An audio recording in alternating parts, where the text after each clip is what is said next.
से जा उलझे।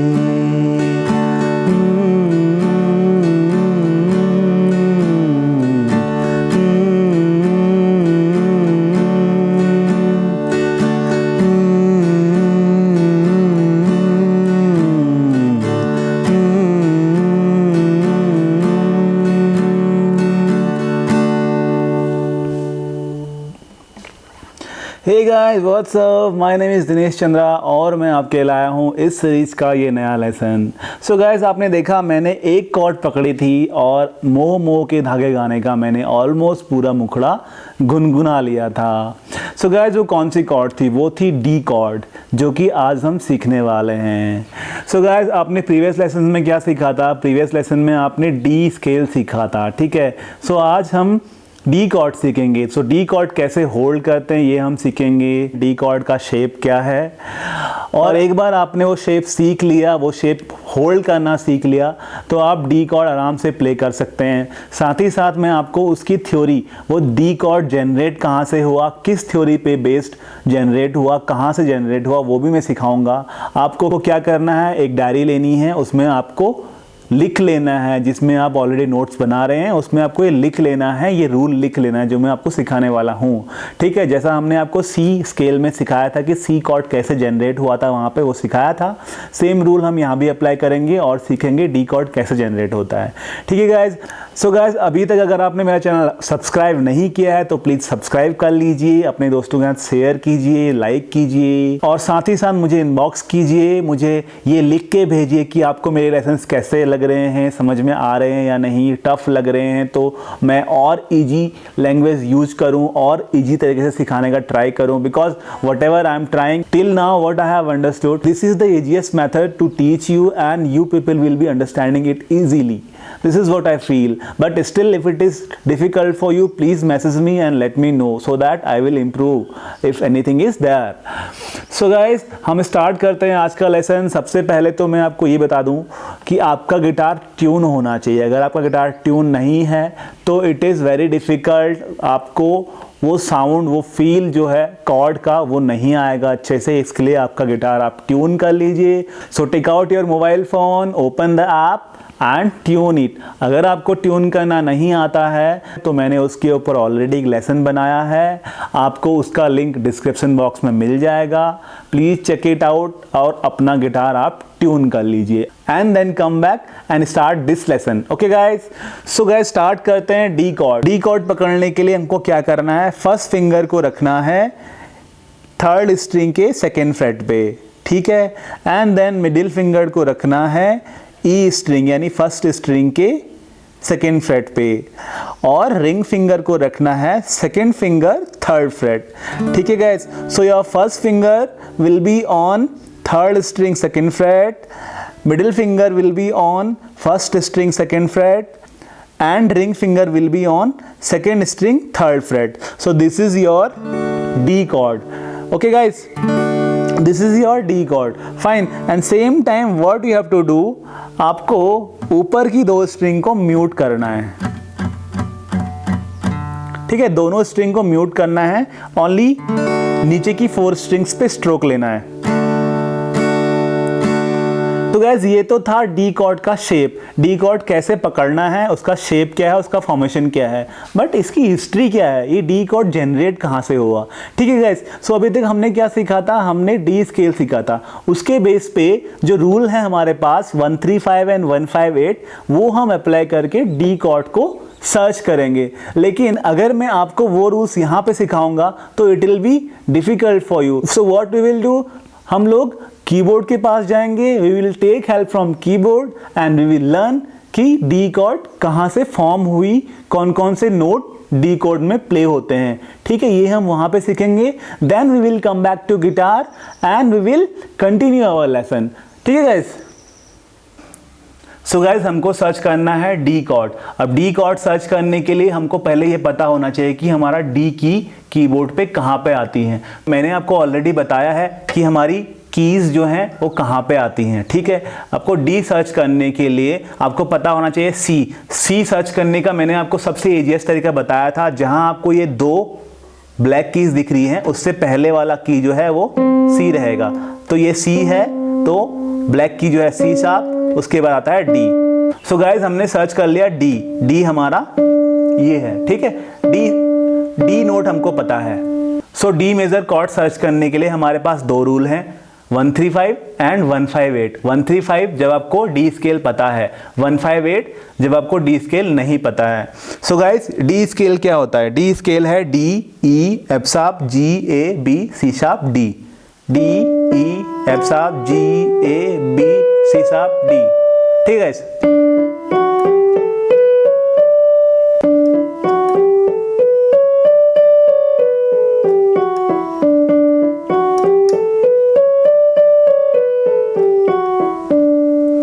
ये क्या है? हमारा डी स्केल है। अब हम यहाँ पे अप्लाई करेंगे 135 रूल। सो 1 क्या होगा? हमारा डी। सो 1 इज डी, उसके बाद 2 क्या है? ई, वो छोड़ देंगे। 3 क्या है हमारा? F sharp. सो ये वाली की जो है एफ शार्प है। उसके बाद आता है जी, 4th इज जी, तो वो छोड़ देंगे। हमको लेना है 5th is a. So D cord play करने के लिए हमारे पास कौन कौन से नोट हो गए? D, F sharp and A, D F sharp and A. जब D F sharp and A को हम एक साथ प्ले करेंगे तो ये प्ले होगा हमारा डी कॉर्ड, ठीक है गाइस। 158 रूल कब अप्लाई होता है? जब हमको डी स्केल नहीं पता है। सो हम यहां से यानी कि डी से स्टार्ट करेंगे और काउंट करेंगे 158। सो 1 इज डी, 2 3 4 5 क्या हो गया? F sharp. 6 7 8 क्या हो गया? ए। सो 1 is D, 5 is F sharp, 8 is A, D F sharp A, D F sharp A। ये क्या बन गया हमारा? D कॉर्ड, ठीक है। इसको कितना आसान है, 135 एंड 158 रूल लगा के जो भी आपको इजी लगे आप वो रूल अप्लाई कीजिए और D कॉर्ड सर्च कर लीजिए। अब हमको यहाँ से पता है कि D, F sharp and A मिलके D कॉर्ड बनाते हैं। अब सेम नॉलेज हम अपनी गिटार लर्निंग में भी अप्लाई करेंगे। So guys once again welcome. और हमने कीबोर्ड पे क्या सीखा? डी कॉर्ड प्ले होने के लिए हमको 3 नोट प्ले करने होते हैं, डी, एफ शार्प एंड ए, ठीक है। और वो रूल्स हमने कीबोर्ड पे सीखे, 135 एंड 158 रूल हमने कीबोर्ड पे सीखा, ठीक है। अभी इसको हम अप्लाई करेंगे गिटार पे। तो मैंने आपको पहले बताया कि डी कॉर्ड कैसे होल्ड करते हैं, ठीक है। आप डायग्राम की हेल्प ले सकते हैं, वहां से इसको देख सकते हैं। अदरवाइज मैंने आपको ऑलरेडी फिंगर्स आपके बताए हैं कैसे आपको पकड़ना है। थोड़ा स्टार्टिंग में मुश्किल होगा but you can do it fine. Then हमने क्या किया गाइस? हमने 3 स्ट्रिंग पकड़ी। अब देखते हैं कि कौन कौन से नोट हैं। सो 3rd स्ट्रिंग 2nd फ्रेट, कौन सा नोट है? 3rd string is ji string, ठीक है। तो जी के बाद G sharp then A, so this note is A, ठीक है। उसके बाद हमने क्या पकड़ा है? 2nd स्ट्रिंग को पकड़ा है 3rd फ्रेट पे, ठीक है। सो ये कौन सा नोट है? ये है डी नोट। सो कौन से नोट हो गए हमारे? ए हो गया हमारे पास एंड डी हो गया हमारे पास। एंड देन सबसे नीचे वाली स्ट्रिंग यानी कि 1st स्ट्रिंग को हमने कहाँ पकड़ा है? 2nd फ्रेट पे पकड़ा है। और एक कौन सा नोट है? ये है एफ शार्प। सो हम कौन से नोट्स प्ले कर रहे हैं? ए, डी एंड एफ शार्प। और यही तो हमने सीखा था कि यही 3 नोट जो हैं डी कॉर्ड में प्ले होते हैं। अब साथ में हम क्या कर रहे हैं? 3 स्ट्रिंग तो हम होल्ड कर रहे हैं लेकिन 4th स्ट्रिंग तो हमारी ओपन प्ले हो रही है। 4th स्ट्रिंग कौन सी स्ट्रिंग है? ये भी हमारी डी स्ट्रिंग है। सो क्या हो गया? डी हमारा 2 बार प्ले हो रहा है। सो डी को हम अगर ओपन प्ले कर सकते हैं, अगर हम नीचे की 4 स्ट्रिंग पे स्ट्रम करेंगे तो हमको कोई प्रॉब्लम नहीं है, क्योंकि हमारे नोट कौन कौन से प्ले हो रहे हैं? डी, ए, डी, एफ शार्प, ठीक है गाइस। सो डी हमारा 2 बार प्ले हो रहा है, इसलिए ये डी कॉर्ड ही है। अब ऊपर की जो 2 स्ट्रिंग हैं इनको हमको म्यूट करना है। अब ये म्यूट क्यों कर रहे हैं हम? देखिए ये कौन सी स्ट्रिंग है? सबसे ऊपर वाली 6th स्ट्रिंग क्या है? ई स्ट्रिंग। ई जो है हमारे कॉर्ड में नहीं आता है, ठीक है गाइस। तो इसके लिए हमको इसको म्यूट करना है। अब बात करते हैं ए स्ट्रिंग की, 5th स्ट्रिंग। लेकिन ए जो है हमारे कॉर्ड में आता है, ठीक है। सो इसको हम म्यूट नहीं भी करेंगे तो चलेगा, ठीक है, ठीक है, ये चलता है। लेकिन क्या होगा? ये क्या है? ज्यादा बेस क्रिएट कर रहा है, ठीक है। इसके लिए हम इसको भी म्यूट कर देते हैं, क्योंकि हमको जो साउंड है वो हमको यहां से मिल जा रहा है, ठीक है, तो इतना ज़्यादा बेस हमको नहीं चाहिए, इसलिए हम इसको भी म्यूट कर देते हैं। बट अगर आप म्यूट नहीं भी करोगे तो चलेगा, वो भी एक डी कॉर्ड ही रहेगी एज पर द थ्योरी। ठीक है गाइस, सो हमने सीखा कि डी कॉर्ड कैसे होल्ड करते हैं, डी कॉर्ड का शेप क्या है, एंड देन डी कॉर्ड कहाँ से जनरेट हुआ ये भी हमने जाना। मैंने पहले भी आपको बताया है गाइस, क्या होता है कि 90% of the guitar player only shape सीख लेते हैं कि हाँ डी को ऐसे प्ले करते हैं, ऐसे होल्ड करते हैं, और शिफ्टिंग सब कुछ उनका परफेक्ट होता है, लेकिन उनको ये पता नहीं होता है कि डी में कौन कौन से नोट प्ले होते हैं, वो कहाँ से आया, उसका वो कॉर्ड जनरेट कैसे हुआ, उनको नहीं पता होता है। सो इसलिए I strongly recommend you all कि आप शेप तो सीखिए, शेप तो आप याद कीजिए, लेकिन साथ साथ में आपको ये भी पता होना चाहिए कि वो कैसे जनरेट हुआ। सो वंस आपने ये डी कॉर्ड का शेप जान लिया, अब इस पे आप मेट्रोनोम की सहायता से स्ट्रमिंग की प्रैक्टिस कीजिए। स्ट्रमिंग के लिए आपको क्या करना है, सिंगल स्ट्रम लेना है पहले, 1 बीट 1 नोट, 1 2 3 4 1 2 3 4 1 2 3 4 1 2 3 4। ठीक है, देन उसके बाद आप 1 बीट 2 नोट में जाइए, 1 2 3 4 1 2 3 4। उसके बाद आप आइए 1 बीट 4 नोट पे, 1 2 3 4 1 2 3 4 1 2 3 4। ठीक है, लेकिन आपको ध्यान ये रखना है, आपको जब आप इस शेप को होल्ड करोगे उसके बाद आपको चेक करना कि तीनों स्ट्रिंग प्रॉपरली आ रही है या नहीं आ रही है, कहीं आपकी कोई फिंगर ऊपर नीचे टच होके उसको म्यूट तो नहीं कर रही है, वो आपको ध्यान रखना है। अगर वो म्यूट कर रही है तो आपको एडजस्ट करके उस शेप को प्रॉपर करना है। जैसा मैंने पहले बताया, आपका फिंगर फ्लैट नहीं रहना है, आपका फिंगर जो है परपेंडिकुलर आना है, एकदम ऊपर से आना है। ठीक है, सो अगर आप परपेंडिकुलर रखेंगे फिंगर को तो आपका जो कॉर्ड है वो प्रॉपरली होल्ड होगा, और जितनी अच्छी आपकी पकड़ होगी आपका कॉर्ड उतना ही अच्छा साउंड करेगा।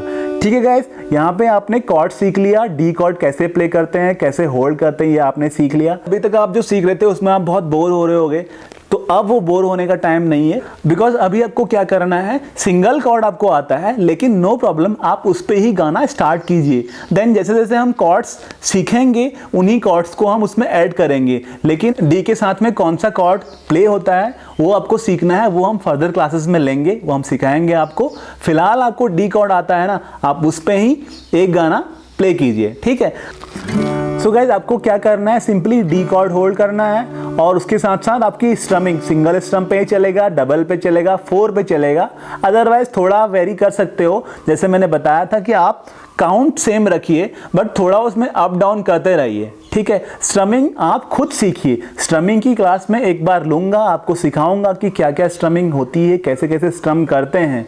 ठीक है, लेकिन स्टिल आपको स्ट्रम खुद से जनरेट करना है, स्ट्रमिंग खुद से जनरेट करनी है। सो आप स्टिल थोड़ा प्रैक्टिस कीजिए, देन वी विल सी कि होता है या नहीं होता है।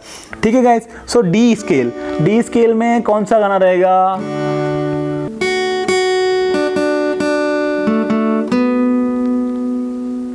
समझ में आया?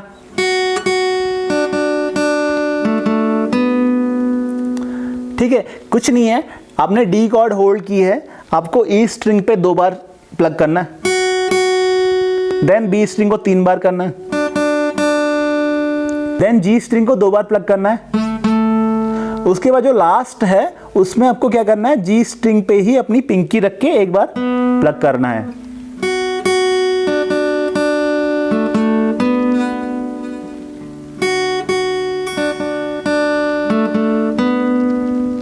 आप इसकी लीडिंग ऐसे प्ले कर सकते हैं। ठीक है, इसके बाद की लीडिंग में आपको फिंगर्स चेंज करनी पड़ेंगी, लेकिन ये मैंने आपको इसलिए सिखाया कि जस्ट आपको डी कॉर्ड होल्ड करके आप कोई गाने की धुन निकाल सकते हैं, ये आपको सिखाने के लिए मैंने यहाँ पे आपको ये बताया। ठीक है, सो ऐसे करके आप इसकी लीड प्ले कर रहे हैं, लेकिन सेम गाने को आप गुनगुना सकते हैं, गा सकते हैं अगर आप स्ट्रमिंग करेंगे तो। आइए देखते हैं कैसे।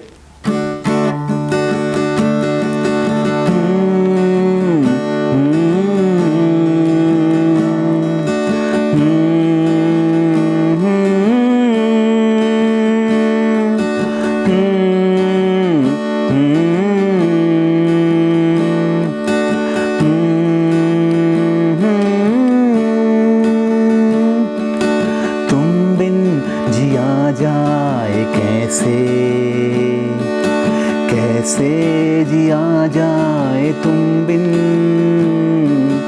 सदियों से लंबी हैं रातें, सदियों से लंबे हुए दिन, आ जाओ लौट कर तुम, ये दिल कह रहा है, आ जाओ लौट कर तुम, ये दिल कह रहा है।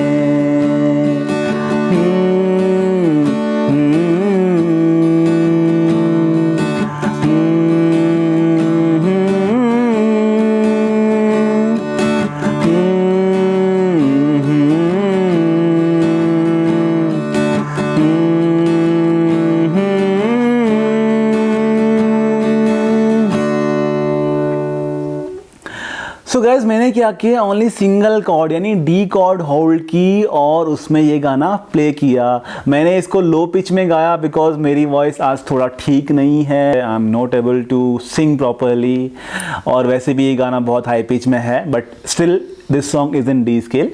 ठीक है, सो आप प्रैक्टिस कर सकते हैं, एटलीस्ट आप थोड़ा स्टार्ट कर सकते हैं कि हाँ ऐसे ये गाना प्ले हो रहा है। ठीक है, तो सिंगल कॉर्ड और ये गाना प्ले कीजिए, आप प्रैक्टिस करते रहिए, जितना आपको मैंने सिखाया आप उसका नोट्स बना लीजिए, जितनी ज़्यादा हो सके उतनी प्रैक्टिस कीजिए, अपने गिटार के साथ ज़्यादा टाइम स्पेंड कीजिए। अभी आपको गिटार प्ले करना, प्रैक्टिस करना उतना बोर फील नहीं हो रहा होगा, बिकॉज ऑफ दैट ओनली मैंने सिंगल कॉर्ड पे आपको सॉन्ग प्ले करना सिखाया है, जो एक्चुअली बहुत सही नहीं है। I understand, I know it, क्योंकि इसी सॉन्ग में 2-3 कॉर्ड्स यूज होते हैं, बट मैं आपको सिंगल कॉर्ड पे प्ले करना बता रहा हूँ। ठीक है, so this is not correct, but still आपको बोर ना फील हो, इसके लिए मैंने ये इंट्रोड्यूस किया है। आई होप आप अंडरस्टैंड करेंगे। जो भी मैंने आपको सिखाया है आप उसकी प्रैक्टिस कीजिए, इफ रिक्वायर्ड आप वीडियो बार बार देखिए, सो दैट आपको कोई कंफ्यूजन नहीं रहेगा। अगर कोई कंफ्यूजन है तो you can message me, you can ask me, I will try that आपके आंसर्स मैं दे सकूं। सो गाइज आज के लिए इतना ही, आप प्रैक्टिस करते रहिए, हम मिलते हैं अगले लेसन में। अगले लेसन में हम सीखेंगे E scale and E chord के बारे में। सो गाइज प्रैक्टिस करते रहिए, will see you then, bye bye.